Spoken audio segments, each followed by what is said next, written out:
Bueno, compañeros y compañeras, ahí empezamos. Vamos a empezar Just Positivismo ya hoy.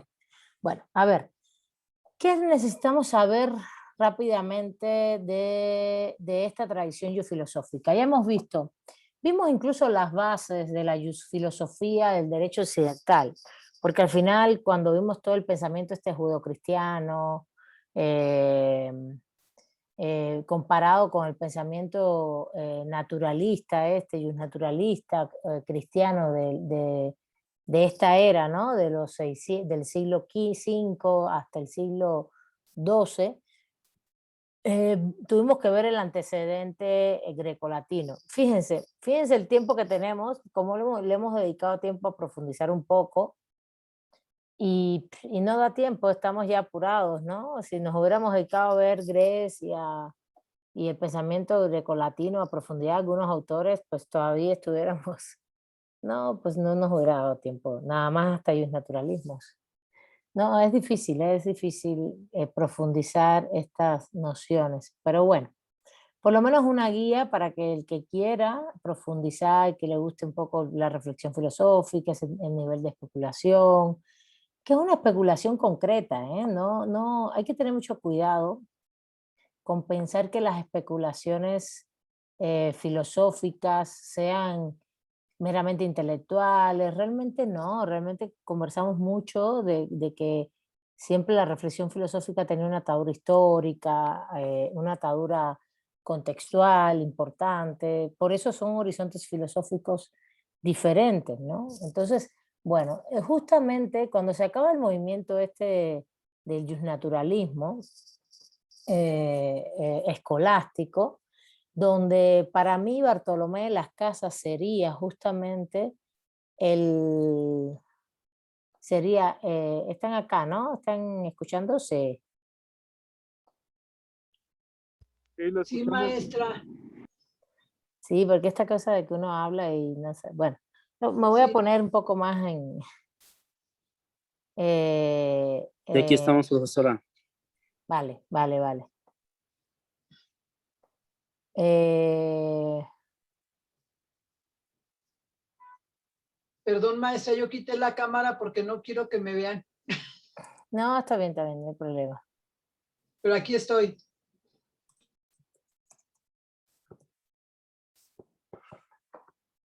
Bueno, entonces, no se preocupen, no se preocupen. Lo que me voy a poner acá para yo verme más. Miren, quiero que tengan en cuenta varias cosas. Uno es, el horizonte, Bartolomé de las Casas significa una transición entre el horizonte filosófico escolástico y el horizonte filosófico que viene, que es el de la modernidad.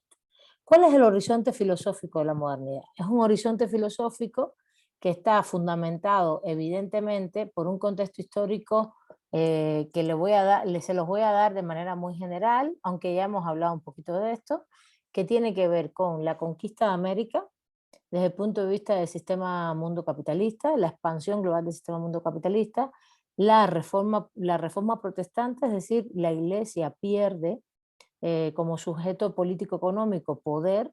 ¿Por qué? Porque es cuestionada desde su fuero interno, desde sus propios feligreses, desde sus propios actores fundamentales que son los, los sacerdotes, los padres, bueno, un sector, no todo el mundo, y se convierte en un cúmulo de muchas iglesias. En este caso habría que leer, si les interesa, ese proceso histórico a Calvino, bueno, primero a Lutero, a Calvino, a Thomas Munzer, después, etc. Y el Renacimiento y la Revolución Científica como un proceso cultural e ideológico. Un proceso cultural e ideológico donde hay un cambio de nociones de lo que es el nuevo mundo, de lo que es, el nuevo mundo no, de lo que hay que hacer nuevamente. Hay, todos tienen el libro de SEA, los que quieran leer más cosas se lo pueden leer. SEA tiene un análisis muy bonito sobre esto que estoy dándoles hoy, no se los puse a leer porque ya no hay mucho tiempo, sobre el mundo moderno, diciendo que, bueno, que el hombre, el ser humano estaba como harto de todo lo que estaba pasando. Se imaginan, pasaban por las cruzadas, eh, por las guerras estas religiosas, con un sistema feudal económico decadente que había muerto ya definitivamente, y las personas estaban como muy hartos de vivir en un ambiente, eh, yo creo que se podrían decir varios elementos que hoy están presentes todavía en la vida actual, pero de mucha inseguridad, pero sobre todo de poca prosperidad. De poca prosperidad estamos hablando en sentido básico, alimentación básica, salud. Imagínense 1300, 1400, 1500. Las personas, pues por eso se le llama a esa época en el centro de Europa el oscurantismo, al mundo medieval, aunque realmente lo escolástico para mí no es oscurantista, es bastante luminoso dentro del ámbito de la doctrina cristiana, ¿no? Y después cuando se acuerdan que vimos los comentaristas de Tamayo, que es una escuela que ya es transición también. Si Bartolomé es una transición en 1500, los comentaristas ya lo son entre 1300 y 1400.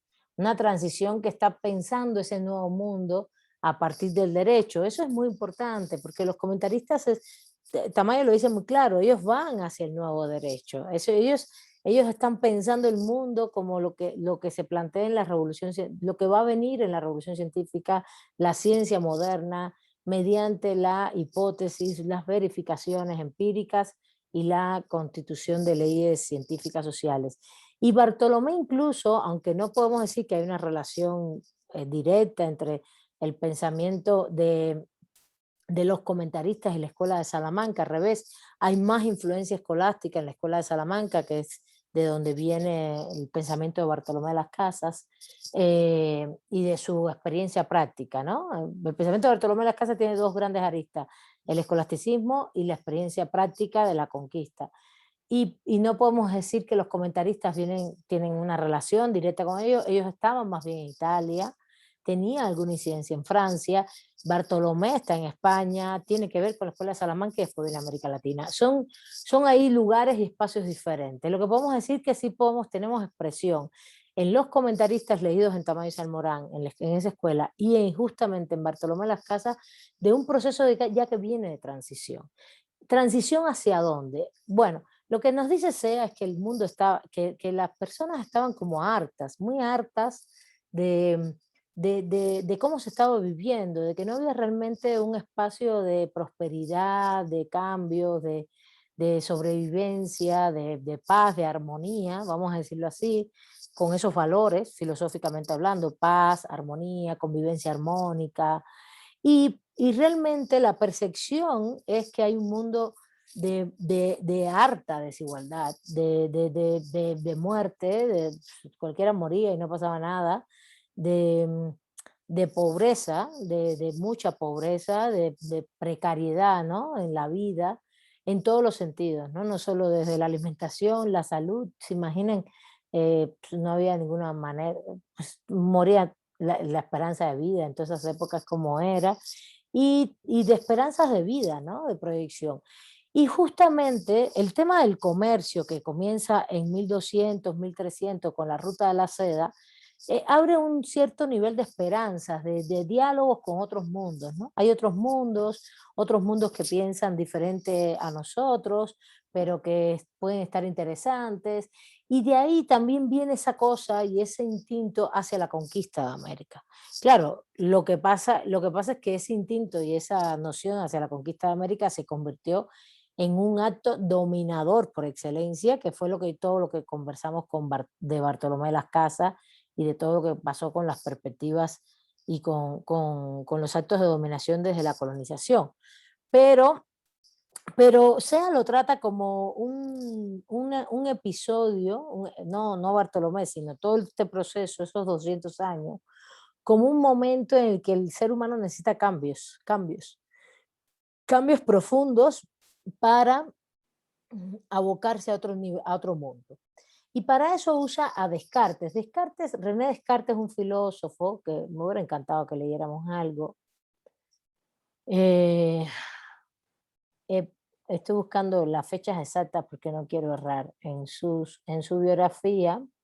Es un filósofo que es un racionalista por excelencia, René Descartes bueno, nació en 1596, a finales del siglo XVI, pero bueno, su obra es de 1600, del siglo XVII, de 1600, murió en 1650, evidentemente su obra fundamental está en esos últimos, en 30, 40 años, entre el 14, que entra a la universidad, y o 1914, 16, hasta su muerte, ¿no?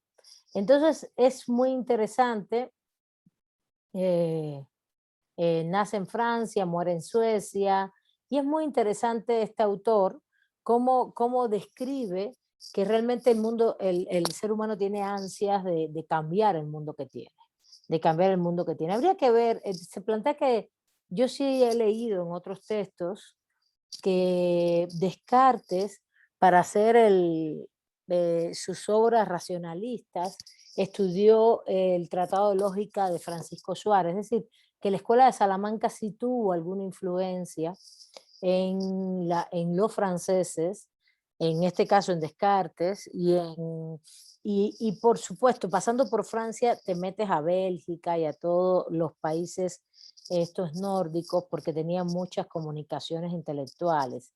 También hasta cierto punto Italia también, pero sí hay es muy evidente que Descartes, se sabe que estudió la lógica, la lógica por Francisco Suárez, un tratado de lógica que tiene, que viene desde Aristóteles, no es que fuera nueva. En este sentido, Descartes lo que describe en este libro, en el libro de Sea, es justamente ese espíritu de aventura del ser humano, de hartazgo de lo que ocurre, de la desigualdad, el poco progreso que existe en el mundo, por un espíritu de viajar, de conocer nuevos mundos y de interactuar con otros mundos y con otras vidas. Claro, evidentemente habría que ver hasta qué punto estos autores también se enteraron de las masacres que ocurrieron por la colonización, ¿no? Y de los niveles no solo de precariedad hacia los grupos indígenas, sino de explotación, dominación y muerte, ¿no? Entonces, en este contexto, lo que también ocurre es que en ese ámbito, lo que va a ocurrir es también un cambio en la forma de pensar y percibir el mundo. Y como ya hemos dicho y lo dijimos cuando vimos a Bartolomé, el ser humano se pone como centro de la creación racional a partir de la experiencia. Eso se ve muy claro en Bartolomé, sobre todo no la creación racional, pero sí la experiencia, esta cosa empírica que es parte de esa transición hacia la modernidad, y que tiene su cumbre en el pensamiento en los científicos entre Copérnico, Galileo, eh, y justamente se expresa en todos los científicos de la revolución científica, que es del siglo XVI, 1500, 1600. Y justamente lo que ellos exponen en la mesa desde el punto de vista científico es que los seres humanos debemos razonar el mundo, razonar epistémicamente racionalidad, desde la racionalidad, razonar el mundo, y, lo racionalizamos, lo razonamos y lo racionalizamos a partir de nuestra experiencia, es decir, de la experimentación, de nuestra experiencia de vida. Entonces, y para lograr ver cómo funciona la naturaleza, los seres humanos, etc. Esto que acabo de decir es el método científico y es en lo que se basa la ciencia hoy, hasta la actualidad. En este sentido, eh, es muy importante pensar qué pasó con el derecho, con ese nivel de racionalidad y empirismo. Para allá es donde voy. ¿Sí? ¿Hasta aquí alguna duda? ¿Qué me dicen? ¿Alguna duda hasta aquí? Para allá voy ahora. ¿Cómo ese racionalismo y Perdón, ese maestra. empirismo influyen en el derecho? Dime. Sí, usted nos habla de la influencia que tuvo Descartes de la Escuela de Salamanca y mencionó un tratado. ¿Se refiere al método científico o es un tratado distinto? No. Lo que estoy mencionando es la revolución científica como método científico, pero no estoy Sí. mencionando un tratado, estoy diciendo que la Escuela de Salamanca influyó en Descartes Cuando dije el tratado de lógica, disculpa. Eso fue lo que dije. Perdón, El gracias. tratado de lógica. No, es un libro, un libro de lógica que tiene Francisco Suárez. Francisco Suárez. Sí, que es de la Escuela de Salamanca, en España, y tiene ese libro influye en Descartes, que está en Francia. Sí, te agradezco. Vale. Entonces, ¿qué es lo que va a pasar? ¿Alguna duda hasta ahí? Estoy dando como el contexto que ya lo hemos hablado, de la transición entre el medioevo, la muerte del sistema feudal y la transición hacia la modernidad. Ya lo hemos comentado varias veces, no más que ya le estoy dando un enfoque en función del conocimiento, el racionalismo y el empirismo. La modernidad es racionalista y empirista por excelencia, ¿no? La racionalidad del ser humano razona el mundo y a partir de su experiencia. ¿Sí se entiende bien esto? ¿Sí? Esto es importantísimo. ¿El empirismo es la experiencia muestra? Sí, exactamente. Son las dos posiciones epistémicas, Luis Roberto, desde la cual parte la modernidad, o más bien es la base del conocimiento en el periodo histórico de la modernidad. La racionalidad implica razonar, usar la razón para obtener el conocimiento, y el empirismo, la experiencia, justamente. Y esas son las bases para construir el método científico. ¿Cuál es el método científico? Una hipótesis, que es un supuesto de hecho que es racional, que tiene que ser comprobado empíricamente, hasta que y se replica, se comprueba y se trata de llegar a las conclusiones similares a la hipótesis que tú has puesto. Por ejemplo, una hipótesis, con las regulaciones del aborto podría disminuir la mortalidad. Si se regula el aborto en las sociedades actuales, podría disminuir la mortalidad materna. Otra hipótesis, por ejemplo, si se legaliza el consumo de drogas de manera aceptable y médicamente aceptable, no estamos hablando de otra cosa, se disminuiría el narcotráfico. Son hipótesis que después tú tienes que, bajo un método empírico que implica experimentación, que puede ser de muchas maneras. Desde el punto de vista del derecho, por ejemplo, puedes revisar doctrina. Bueno, regularmente uno revisa doctrina todo el tiempo, teoría, ¿no? Que es lo que se ha planteado sobre estos temas. Y también puede revisar estadísticas, o puede revisar estudios que se han hecho con estadísticas, o puede generar entrevistas, puede generar encuestas, y vas probando tu hipótesis, comprobación empírica, y llegas a una conclusión. ¿Sí se entiende eso? ¿Sí? Sí. Bueno, entonces, esa es la base, esa es la modernidad. Pero ¿cómo influye esto en el derecho? Eso es lo que me interesa ahora.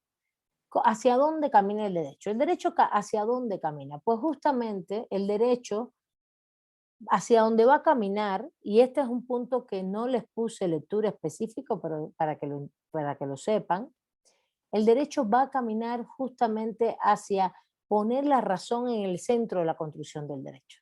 El derecho va a seguir siendo un derecho natural porque se encuentra en las leyes de la naturaleza, uno, pero a la vez de natural porque se encuentra en las leyes de la naturaleza, va a ser un derecho construido por la racionalidad de los seres humanos. Es verdad que se encuentra en la naturaleza, pero en la naturaleza de los seres humanos. Fíjense, aquí hay un cambio interesante. No es la naturaleza solamente de los árboles, las plantas.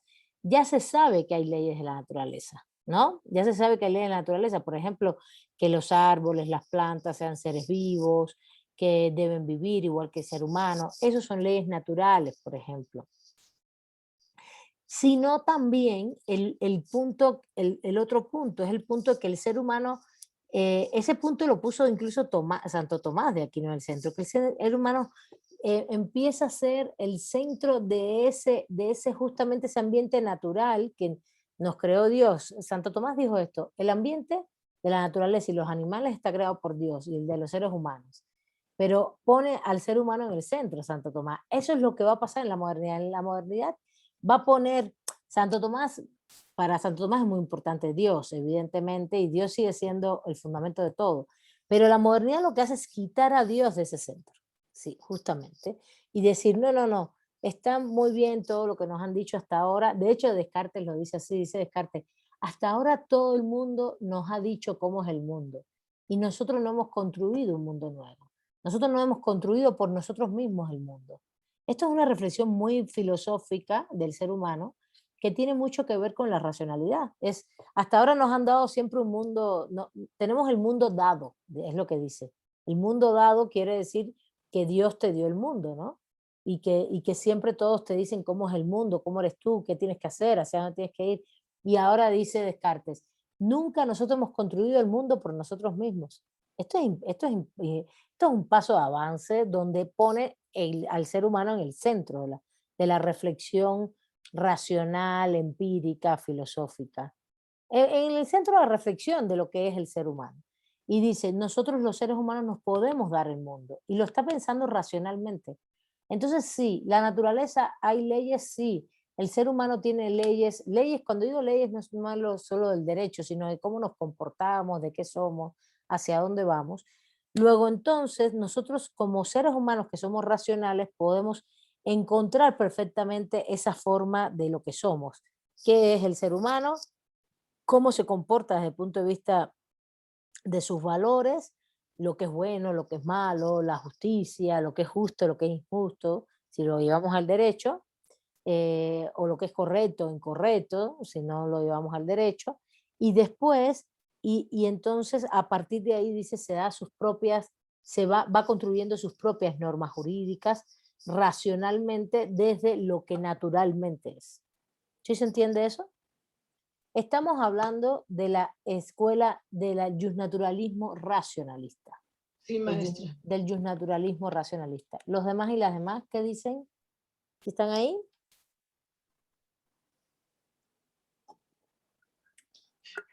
Ya se fueron, maestra. Ya se fueron todos, ya me dejaron aquí colgadísima. No, profesor. Estoy aquí No, escuchando. estamos. Sí, Maestro, dígame. o sea, lo que acaba de mencionar ahorita, ligando al derecho, el naturalismo va arraigado a la justicia, a lo correcto, lo incorrecto, dijo. Sí, el justnaturalismo racionalista, como todos los derechos, va a estar ligado a la justicia, a la injusticia, pero en este caso va a estar ligado específicamente a una construcción racional de los seres humanos. Racional de los seres humanos, ¿vale? Ok, maestro. Sí, los que están trabajando, ok, pero quiero saber que andan por ahí me digan algo, ¿no?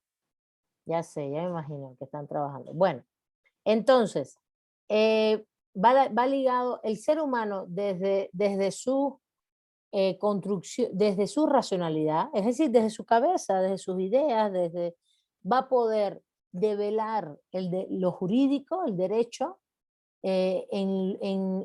dentro de las leyes naturales de funcionamiento, pero lo va a hacer a partir va a dejar a un lado a Dios ya como fundamento último, no es que lo desdeñe, ni mucho menos nadie en la modernidad, pues, todo el mundo sigue siendo en la actualidad creyente de algo, sino que lo deja de ser el centro del universo y es el hombre el centro del universo. Entonces, ¿qué escuela se va a ir armando? Una escuela que todavía está dentro del justnaturalismo, que es el justnaturalismo racionalista. ¿Quiénes son los autores fundamentales de este justnaturalismo racionalista? Udo de Grocio, por ejemplo. Cuando se supone que en Internacional Público, cuando ustedes vean Internacional Público específicamente, los antecedentes iniciales del derecho internacional público, es decir, qué cosas son los estados con sus fronteras, cómo puede haber conflicto entre un estado y otro, ¿sí? Si van conmigo, lo que va a generarse, lo que se genera ahí es una serie de principios de funcionamiento entre los estados existentes, sus mares, sus territorios, sus fronteras, los conflictos que pueden existir, cómo se delimitan, etcétera, etcétera.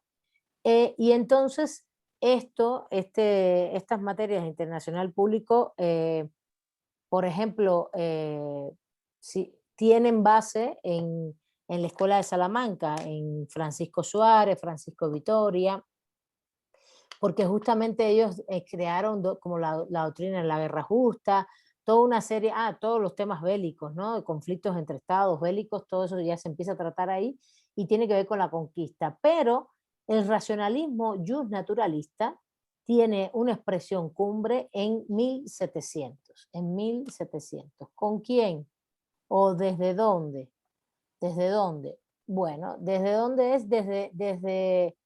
Desde las escuelas justnaturalistas, racionalistas, que justamente tienen, por ejemplo, tienen expresión en Hugo de Grocio. Hugo de Grocio es un jurista que de origen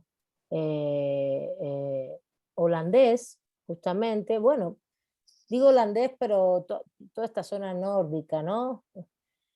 Nace igual, es muy contemporáneo con Descartes, nace a finales en 1500, 1583, muere en 1645, nace en los Países Bajos, muere en 1645 en Alemania. Y realmente es uno de tiene ese gran libro de los principios de la guerra, los principios, es que lo tengo acá de Juri Belli a Pacis, los principios de la guerra y de la paz.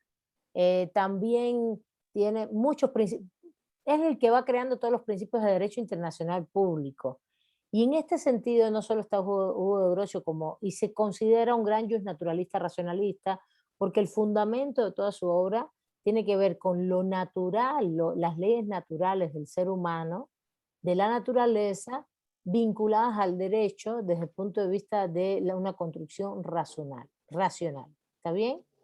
Ahora, otro autor muy importante de esta época es Samuel Pufendorf. Samuel Pufendorf, que es otro jurista muy importante, también,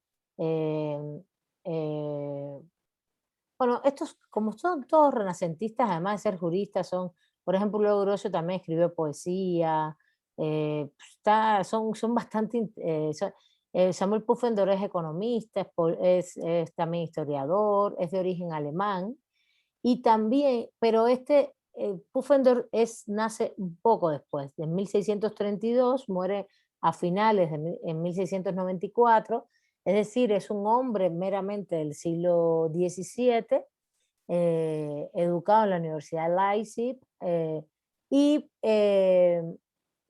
este autor también es uno de los grandes justnaturalistas racionalistas.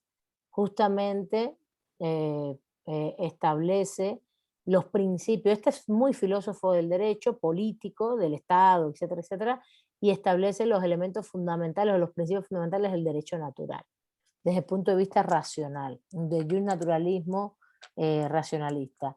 Por la época, estamos hablando, imagínense, en 1500 está la conquista a América y eso se va expandiendo en 1600 hacia África, hacia diferentes zonas de Europa. Es evidente, es claro que todo ese contexto histórico influye mucho para elaborar principios de derecho internacional público, cómo se relacionan los estados, un derecho como natural, sí, pero abstracto, generalizable y que invoca mucho los principios universales, como principios universales, ¿no? Los estados son este tipo de sujetos, las relaciones entre los estados se da de esta manera, hay territorios, hay fronteras, los conflictos en la paz se resuelven de esta manera, en la guerra se resuelven de esta manera, y van generando como grandes principios universales, y esto es una de las características del derecho natural racionalista. Yo no les puse a leer específicamente de esto porque no nos da la vida para leer todas las escuelas y todos los autores, no nos da el curso, pero quiero que sepan esto porque esta es la base de lo que viene después, justamente. ¿Hasta ahí alguna duda? Porque ya voy a lo que viene después.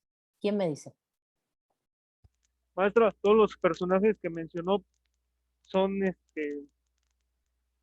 vienen de la escuela de Salamanca. No, ninguno viene de la escuela de Salamanca. Lo que dije fue que Descartes, que es un filósofo no del derecho, sino, eh, a ver, porque no les puse,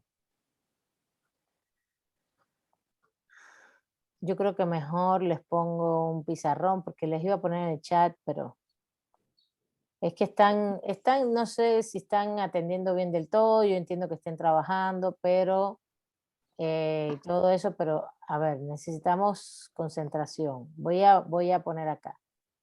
Primero hablé de René Descartes, filósofo de origen francés, que tiene influencias desde la escuela de Salamanca. Pero él es filósofo. Y ahora estoy hablando de Hugo de Grocio, filósofo de origen de los Países Bajos. También todos estos dos nacieron finales del siglo XVI y su obra es del siglo XVII, igual que Samuel Pufendorf, de origen alemán. Leibniz. Ajá, de origen alemán, pero ya del siglo XVII, son justnaturalistas racionalistas. ¿Quién es René Descartes? René Descartes es un filósofo racionalista por excelencia. Se los mencioné para que supieran, y él tiene influencias desde la Escuela de Salamanca con la lógica de Francisco Suárez. Lógica de Francisco Suárez es un libro sobre lógica. Un libro. Cuando hablé de un tratado, era el tratado de lógica. Un libro, vamos a poner un libro. Un tratado, una doctrina. Entonces, ¿quiénes son estos autores? Samuel Pufendorf, justnaturalistas, racionalistas. ¿Está bien? ¿Qué proponen estos autores? Pues principios universales del derecho, construidos de la racionalidad del ser humano, buscados ¿en dónde? En la naturaleza de las cosas. Entonces, la naturaleza de las cosas, ¿dónde está? En la naturaleza del mundo, vamos a decir, lo que llamamos hoy ambiental, y también de los animales, pero sobre todo de los seres humanos. ¿Está bien? Los seres humanos. Que el ser humano es el centro de este proceso de reflexión filosófica. El ser humano en la modernidad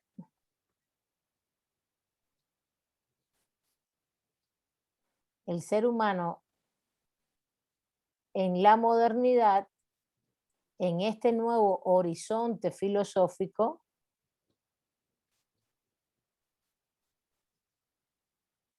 este es un nuevo horizonte filosófico, la modernidad, es el centro de toda la reflexión filosófica. Pensando todo el conocimiento se construye, disculpen, el conocimiento se construye epistémicamente desde la racionalidad y el empirismo, que es la razón y la experiencia. ¿Está bien? ¿Alguna Sí. duda hasta ahí? Luis, ¿alguna duda hasta ahí? No, maestra, todo bien. Bueno, perfecto. Entonces, Ya le entendí mejor, gracias. vale. No, por eso lo puse acá, porque es que también hablando, solamente si ustedes están un poquito ocupados o algo, es un poquito difícil. O en la calle o algo también les resulta. Entonces, si ven acá, están. Entonces, es evidente que estos autores están influenciados por ese contexto moderno, ¿no? Derecho natural racionalista, etc. No podemos leerlos a todos, no nos da tiempo, pero quiero que entiendan que esta es la base de lo que viene ahora. ¿Qué viene ahora? Mire, aquí la modernidad que yo cuando les hablé como contexto histórico es una modernidad, vamos a ponerlo así como periodo histórico. La modernidad es un periodo histórico, ¿se acuerdan? Periodo histórico. Y tiene que ver con la conquista de América,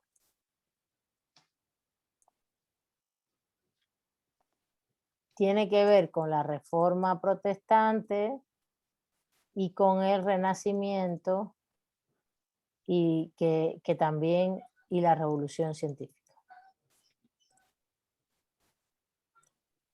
Entonces, esto es lo que también denominamos toda esta etapa, estamos hablando del siglo XVI al XVIII, exactamente 1760.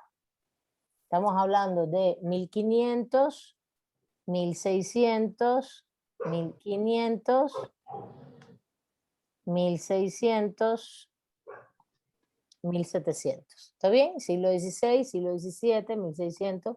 De hecho, René Descartes desde el siglo XVII, Hugo de Grotius del siglo XVII, Samuel Pufendorf desde el siglo XVII, todos de 1600. Es el momento en que se están generando, se ha hecho todo este proceso donde ya pasó el Renacimiento. Más que pasar, están todos influenciados por esta noción de la racionalidad, el empirismo, etc. ¿Está bien? No hay dudas, ¿no? ¿Podemos seguir? Sí, maestra. Sí, profesora. Entonces viene la modernidad madura. Esta modernidad, este periodo se le llama, disculpen, modernidad temprana. Pero, y la base fundamental de la modernidad, recuerden que es la conquista de América, que implica el capitalismo, ¿no? Y este elemento implica que el capitalismo apenas empieza a desarrollar globalmente. Por tanto, el periodo inicial es la acumulación originaria del capital. ¿Qué es la acumulación originaria? Pues la explotación colonial. El despojo, exactamente, muy bien. El despojo, la explotación colonial. No me da tiempo a hacer toda la explicación ahora aquí del marxismo, pero es la explotación colonial, es venir a ocupar territorios, extraer sus recursos naturales y explotar su mano de obra de manera esclava, incluso mediante la servidumbre, todo lo que conocemos. Pero el capitalismo se va desarrollando y justo genera un proceso a partir de 1760, por eso lo pongo acá, de la revolución, que es un proceso científico, tecnológico, que implica una serie de cambios en las formas económicas, en las formas de producción, que es la famosa revolución industrial. Pero claro, no podemos tener revolución industrial si no tenemos primero la conquista, ¿sí? Si no tenemos la conquista de extracción de materias primas, de despojo y todo eso, esos 200 años son muy importantes de despojo para desarrollar toda una serie de ideas, recursos económicos, financieros, riquezas en general, que propicia que los europeos, que fueron los que conquistaron España, Inglaterra, los Países Bajos, Holanda, Francia, todos esos países, todos los países nórdicos, todos los Países Bajos, Holanda, Bélgica, todo lo que era más imperial, se desarrollara de una manera que nos llevara al desarrollo del capitalismo industrial, mediante, y el suceso que ocurre es el que hace el parteaguas es el capitalismo industrial. La revolución industrial, disculpe. Esto nos lleva al capitalismo industrial y el suceso en sí es el parteaguas es la revolución industrial. Yo siempre digo que la revolución industrial es hija de la revolución científica. ¿Por qué? Porque la revolución científica puso los pilares del método científico, de cómo se debe investigar el mundo, y la revolución industrial es el resultado de esos pilares. Tú pusiste el método científico en el centro de cómo se debe investigar el mundo, etc. Y entonces lo que pasó posteriormente es que a partir de esos 250 años de esa forma de desarrollar ese pensamiento, se descubrieron más bien se construyeron máquinas a partir del método científico. ¿Qué máquinas se construyeron? ¿Quién me puede decir? A ver, en la revolución industrial, ¿qué máquinas se construyeron? La primera, la de vapor, maestra. La de vapor, muy bien. ¿Cuál más? Las fábricas textiles. para Muy ropa. bien, las fábricas textiles. Es decir, a ver, la fábrica no, las máquinas son la máquina de vapor, la máquina textil. En materia de comunicaciones, a ver si se acuerdan. Telégrafo, Exactamente, muy bien, el telégrafo. Y evidentemente los barcos con las máquinas de vapor se convirtieron en un gran medio de comunicación de las mercancías y de Pero las muy personas. importantes. ¿Está bien? Sí, ¿Sí? sí, Entonces, maestra. ¿qué va a pasar acá? Justamente de ahí surgen las fábricas, como dijo Abel. Surgen las fábricas y todo esto, pero justamente, fíjense, estamos en 1760, siglo XVIII. ¿Qué va a pasar política y jurídicamente en esta época, en este siglo XVIII? Políticamente. Siglo XVIII se da la... 1700. A ver si se acuerda. La ¿Verdad? Revolución Francesa. Muy bien, la Revolución Francesa. Surgen los filósofos como Rousseau. Muy bien. Ideológicamente, ese es ideológicamente muy bien, Luis Roberto, también le iba a preguntar. Surge la Ilustración, o la Ilustración, que para mí también es hija del Renacimiento y la Revolución Científica. La Ilustración, justamente los ilustrados son hijos de ese Renacimiento y esa Revolución Científica también. ¿Quiénes son los ilustrados? Muy bien. Rousseau, bueno, sí, Robespierre, Robespierre en materia de teoría del Estado, de los derechos, muchísimo, la verdad. Pero sobre todo, también la Ilustración son Kant, por ejemplo, Diderot, todos los que trabajaron los derechos. Voltaire, todos más o menos franceses, bueno, Kant de origen germánico, austriaco, pero en todo el centro de Europa, ¿no? ¿Qué plantea y qué va a pasar aquí? Fíjense, está la Revolución Francesa, también por otro lado va a estar en 1776 la independencia de los Estados Unidos y, y un poquito más adelante, en 1804, a partir de ahí, las independencias de América Latina, ¿no? Entonces, ¿qué va a generar todos esos procesos políticamente? Lo que va a generar es un parteaguas que está muy influenciado por esta ideología, que es la Ilustración, y entonces va a haber, es una cosa muy interesante, por eso el estudio que habla de justnaturalismo racionalista, porque justamente Rousseau, Robespierre, Kant, Diderot, Voltaire, todos son justnaturalistas racionalistas. Cuando ustedes los leen, pues todos son justnaturalistas racionalistas, todos.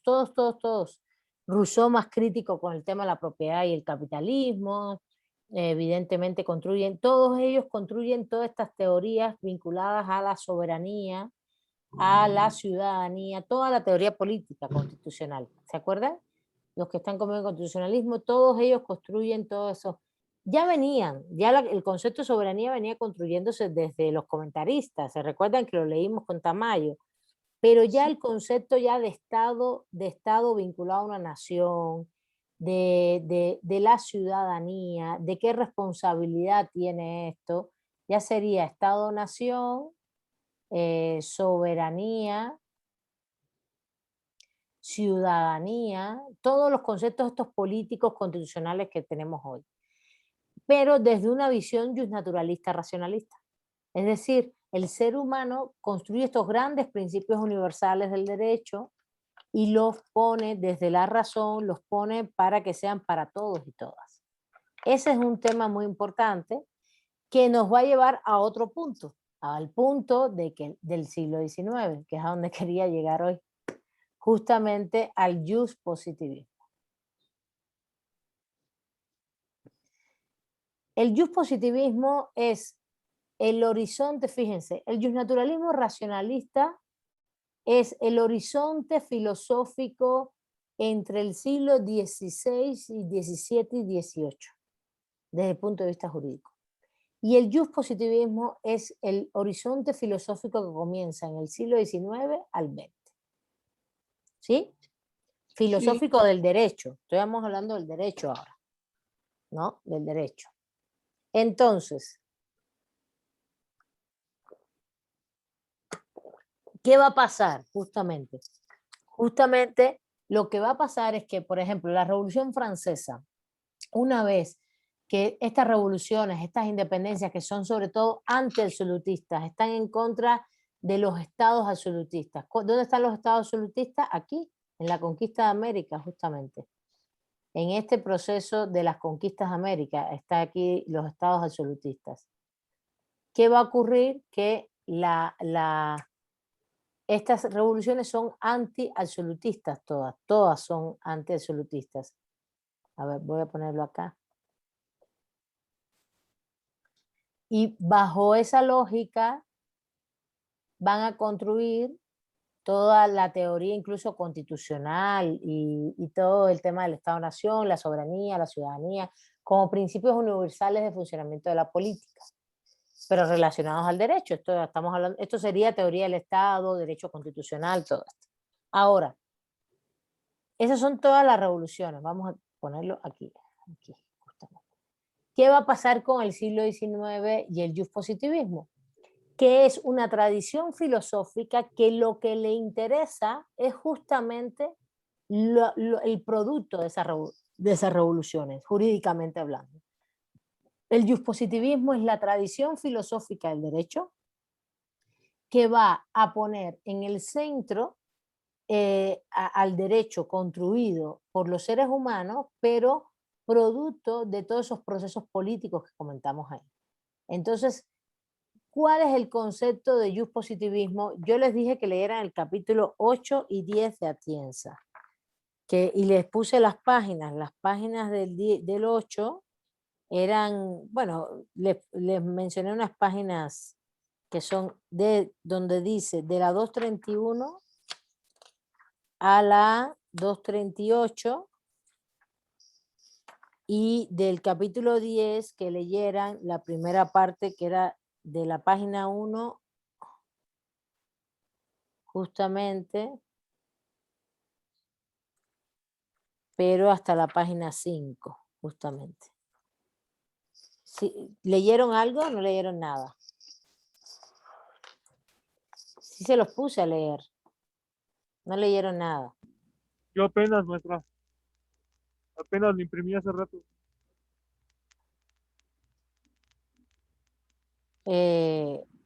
Ya.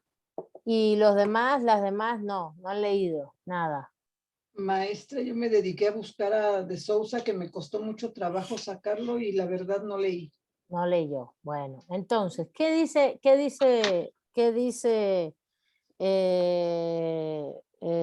Manuel Atienza? Es que lo de Sousa es para el final de curso, no es ahora mismo, pero bueno. Pensé que era para el día 21, maestra, para el viernes. No, nunca dije eso. ¿Por qué? Perdón, entonces, pues, por eso me preocupé y tenía otros trabajos. Pero bueno, lo voy a leer, ya tengo aquí las páginas. No, el libro de Boaventura, el de los casos, lo Sí. vamos a trabajar como la última tarea del curso. Estamos en positivismo todavía. Estamos Ok. ahora viendo positivismo y después de Sousa lo vamos a ver en pensamiento jurídico crítico. Correcto. Son 4 unidades. Ya vimos la filosofía, vimos naturalismos, vamos a ver estamos viendo positivismos y después vamos a ver pensamiento jurídico crítico. ¿Está bien? Sí, maestra. Vale. Entonces, bueno, ¿qué es lo que va a pasar? Esto aquí está mal escrito. ¿Qué va a pasar con...? Está un compañero escribiendo en el chat acerca de lo que está preguntando, profesor. Es que no estoy viendo el chat porque tengo puesto el pizarrón. Gracias, Héctor. A ver.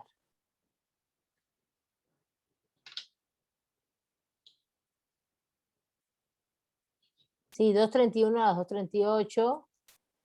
Muy bien, fue derecho, lo podemos ver como un derecho positivo, y como conceptos jurídicos. Pero Luis Ángel, bueno, sí, más o menos, pero no, hay que definir. Lo que quiero es que definamos qué es el positivismo o esa tradición filosófica del derecho positivo, que tanto incluso tiene influencia hoy en ustedes, en las concepciones del derecho, De hecho, esta es la tradición hoy que prima en cómo se les enseña a ustedes derecho en las facultades, cómo se aplica el derecho en el mundo. Esta es la tradición filosófica, el fundamento filosófico es positivista casi totalmente. Cuando ustedes salen de mi materia, por ejemplo, salen de tomar conmigo teoría del derecho y después constitucional, que ya en constitucional empezamos a ver todo el derecho positivo, ustedes se abocan con sus profesores a ver ese tema de conceptos y normas jurídicas, que es un poco lo que dice Luis Ángel. Pero bueno, yo les voy a dar el concepto de derecho positivo, de positivismo como tradición filosófica. El positivismo como tradición filosófica no es otra cosa que el derecho puesto por los seres humanos.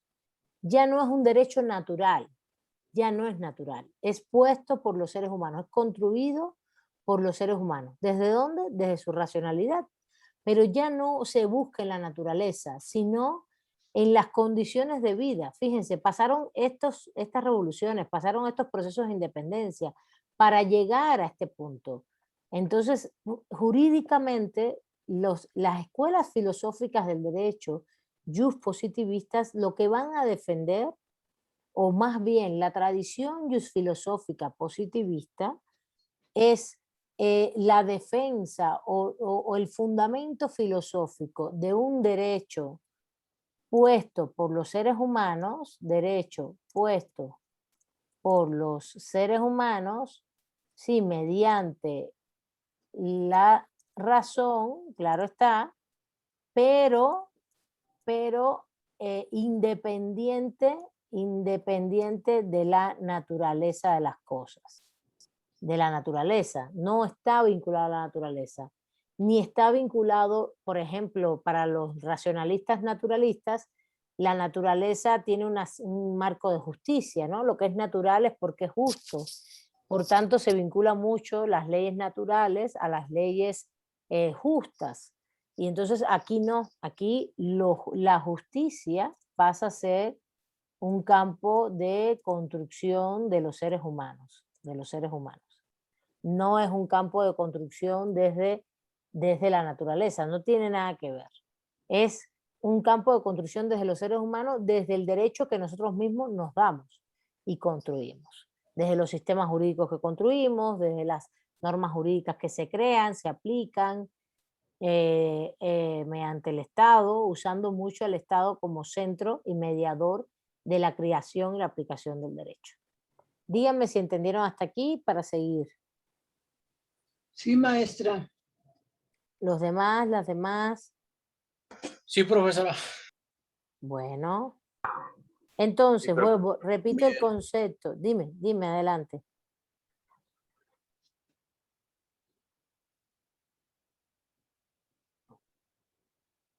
¿No? ¿Nada?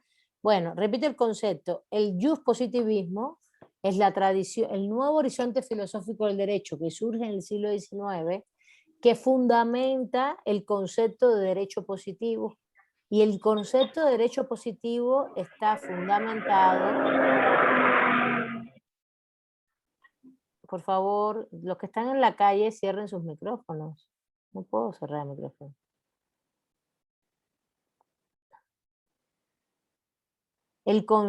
Repito, de nuevo, me interrumpen. El positivismo es la tradición filosófica del derecho que fundamenta, que construye los principios de un nuevo horizonte filosófico del derecho que va a estar vinculado a el derecho positivo.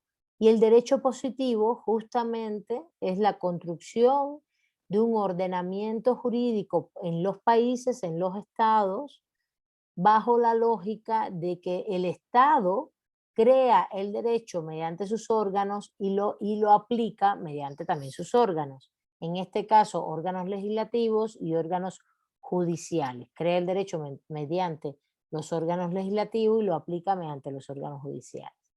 En este sentido, está ese derecho lleno de conceptos jurídicos, como bien dice Luis Ángel, ¿no? Cuando tú revisas todas esas normas y todos esos cuerpos normativos, desde la Constitución hasta toda la legislación, y toda la legislación, ¿no? Es un cuerpo normativo lleno de, que pasó por un proceso legislativo, por ejemplo, de creación, aprobación, y después que se aplica por los sistemas judiciales, pero está lleno de conceptos, ¿no? Todas las personas gozan de derechos humanos en esta Constitución.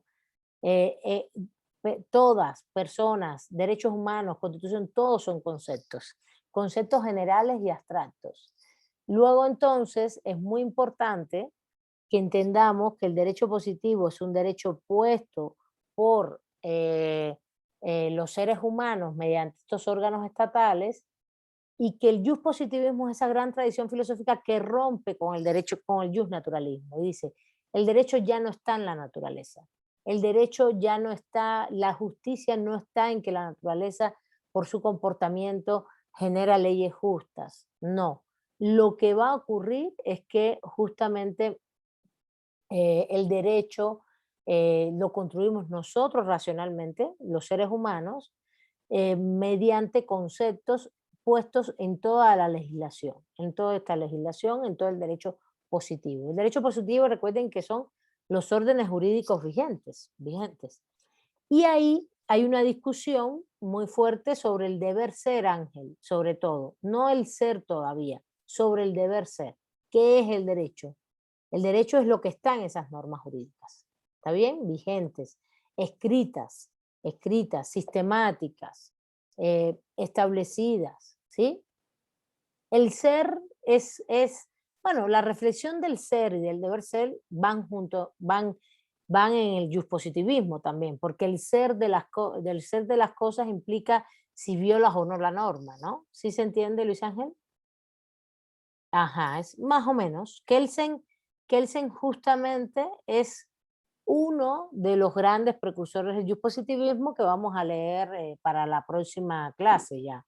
Ya de hecho, el miércoles vamos a ver todas las escuelas del siglo XIX que plantearon cuáles son las esencias de este formalismo que al final son la base de Kelsen, que son los normativismos. Kelsen, este miércoles tenemos que adelantar mucho porque tenemos que ver todo el formalismo y todo el normativismo, todas las bases de las dos tradiciones que se parecen mucho, que son muy, muy importantes para el positivismo. Ajá. Entonces, sí, este es el concepto más general, Alex. El derecho es un conjunto de normas que regula el comportamiento humano, sí, pero fíjate, el positivismo le interesa, eso te lo podría decir también un naturalista. ¿Cuál es el fundamento y cuál es la diferencia de ese concepto entre el naturalismo y el positivismo? La diferencia es que el positivismo defiende que ese conjunto de normas que regulan el comportamiento humano, ¿de dónde viene? Del Estado, de un órgano legislativo estatal. ¿Quién lo aplica?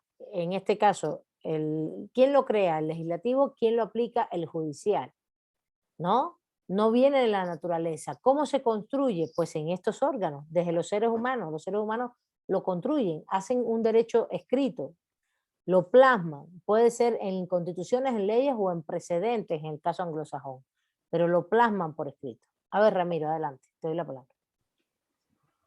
Sí, gracias, profesora. Por lo que yo voy entendiendo es que a partir de cuando se desarrolla el derecho y no como derecho natural, sino ya como derecho positivo, la base fundamental es que es sometido a un proceso legislativo. Sí. Pregunta, perdón. Sí, tiene el derecho positivo, el positivismo es la tradición filosófica que fundamenta el derecho positivo. Y el derecho positivo es puesto por los seres humanos. ¿Desde dónde? ¿Dónde ponen los seres humanos el derecho positivo a partir del siglo XIX? Desde órganos legislativos, desde la soberanía, ¿no?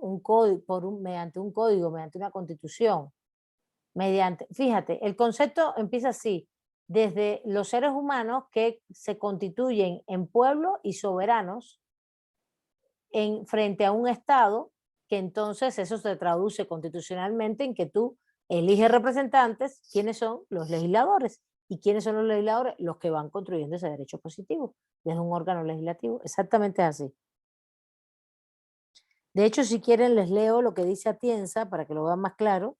Dice, el derecho no es más ni menos que el derecho positivo, en el jus positivismo, estamos hablando de jus positivismo,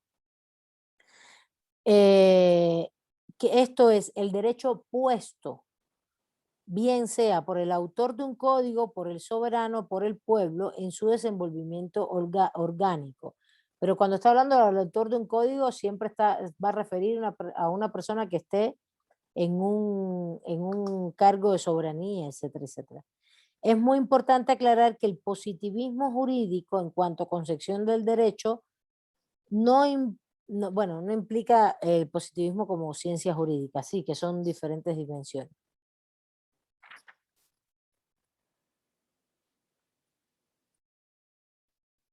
Entonces, ese es el concepto que él pone, que es el derecho puesto. ¿Puesto por quién? Por un soberano, por el pueblo. El pueblo, acuérdense que es el soberano que le delega su voluntad a los representantes, en este caso el legislativo. ¿Quién crea el derecho? El legislativo. ¿Quién lo aplica? El judicial. Ese es el concepto de derecho positivo, de jus. Y el derecho positivo es la esencia de, o lo que estudia la tradición filosófica del jus positivismo. Allá adentro hay muchas escuelas, que ahorita vamos rápidamente a comentar. Hay muchas escuelas que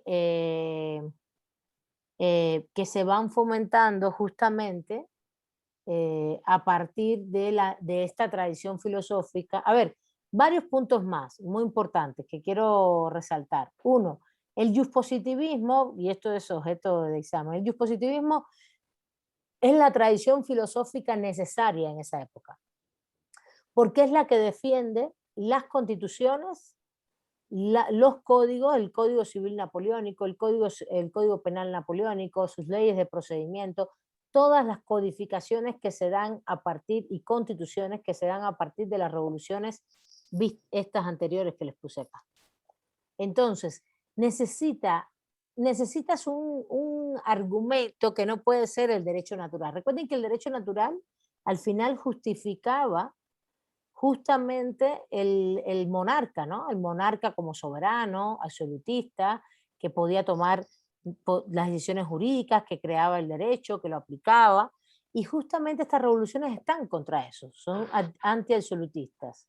Luego entonces lo que pasa con estas revoluciones es que necesitan otro fundamento filosófico para lo jurídico, y necesitan decir, bueno, ¿cuál es el fundamento ahora filosófico de lo jurídico? Pues justamente el derecho positivo, el juspositivismo, un derecho puesto por nosotros, los que hemos hecho las revoluciones, mediante los órganos estatales de manera general y abstracta. Es decir, cuando digo general y abstracta es que es para todos y todas, que lo hemos puesto desde un órgano legislativo y por tanto, porque ¿de dónde salieron las constituciones? De procesos constituyentes, de órganos legislativos. ¿De dónde salió la constitución de mexicana? Primero el 14, después el 24, después las reformas, después hasta el 1857, de diferentes procesos. En primero la independencia y después toda una serie de procesos constituyentes y de discusiones y rupturas hasta que tuvimos la constitución de 1857. De 1857, la mexicana. Bueno, tuvimos antes, previamente, ¿no? 24, etcétera, pero digo la que ya se solidificó, porque para mí esto es un proceso como de establecimientos y rupturas. 24 primero, ¿no? Fue un constituyente. Entonces, esto es un hecho. Entonces, ¿cómo defiendes que esa constitución tiene que permanecer, tiene que estar ahí, que nadie la puede, que es un dogma, que no la muevas, que hay que defenderla? Pues le tienes que dar un fundamento filosófico. Eso es el juspositivismo. El juspositivismo es el fundamento que defiende esa norma escrita, esa norma aprobada por el Estado-Nación y aplicada por el Estado-Nación también. ¿Quién la aprueba? Los legislativos. ¿Quiénes la aplican? El judicial. ¿Está bien? ¿Sí? Sí. Bueno, espero que los demás y las demás estén atendiendo.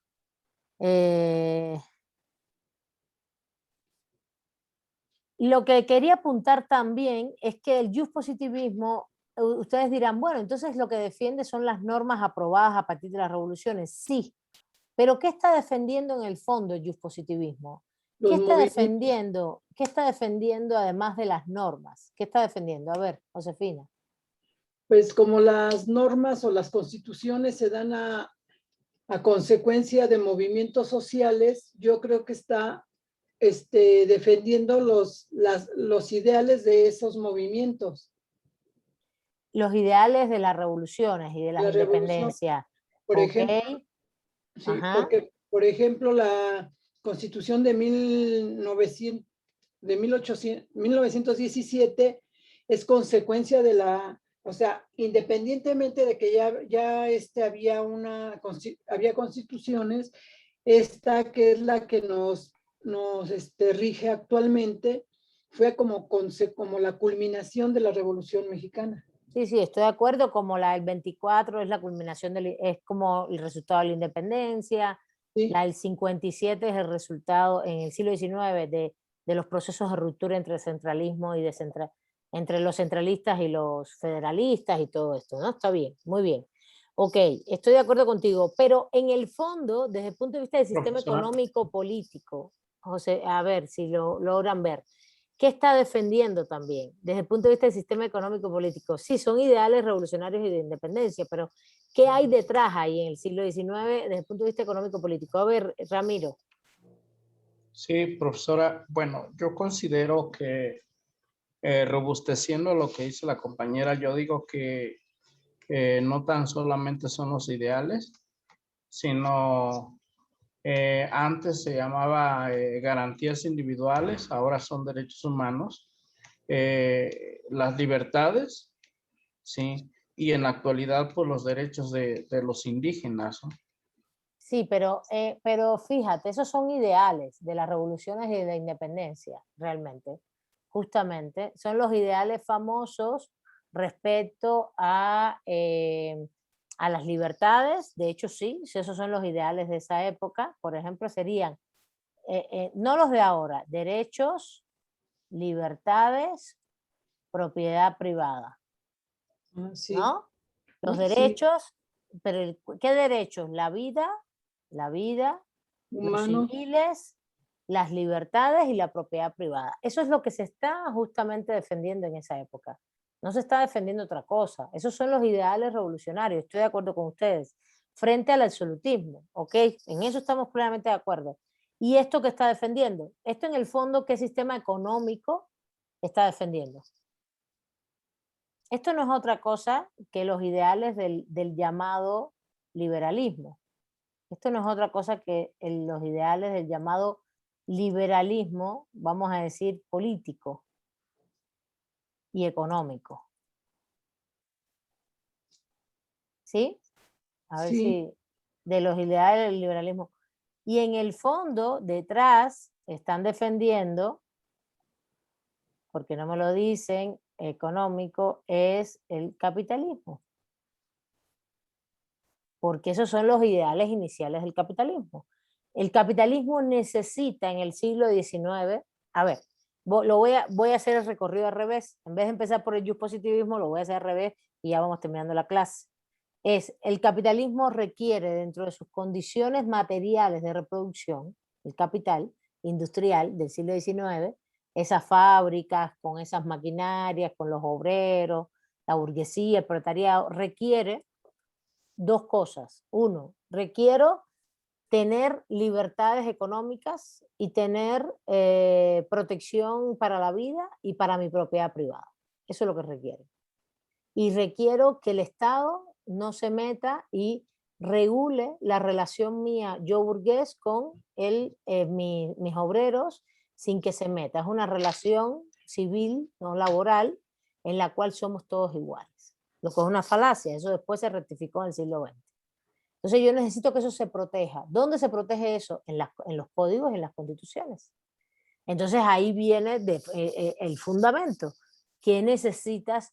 El sistema económico capitalista, político liberal y económico capitalista, pues proteger la esencia del sistema, que es esto, la propiedad, la libertad económica, ¿no? El supuesto universal de que todos somos iguales, aunque eso fue una falacia. Las mujeres no votábamos, los negros no votaban. En Estados Unidos las mujeres no votamos hasta el siglo XX en ningún lugar. Y realmente la propiedad privada no era universal, era de la burguesía. Entonces, ¿qué necesitamos proteger? Pues los valores del capital de la burguesía. Eso fue lo que hicieron. Por eso, ¿dónde lo plasmaron? En las constituciones y en los códigos. Y para eso necesitaban que no se movieran esas constituciones, esos códigos, que tuvieran seguridad jurídica, ¿no? Que por eso es la defensa de ese derecho positivo. Ya está creado por el Estado, ya se aplica, no se puede mover.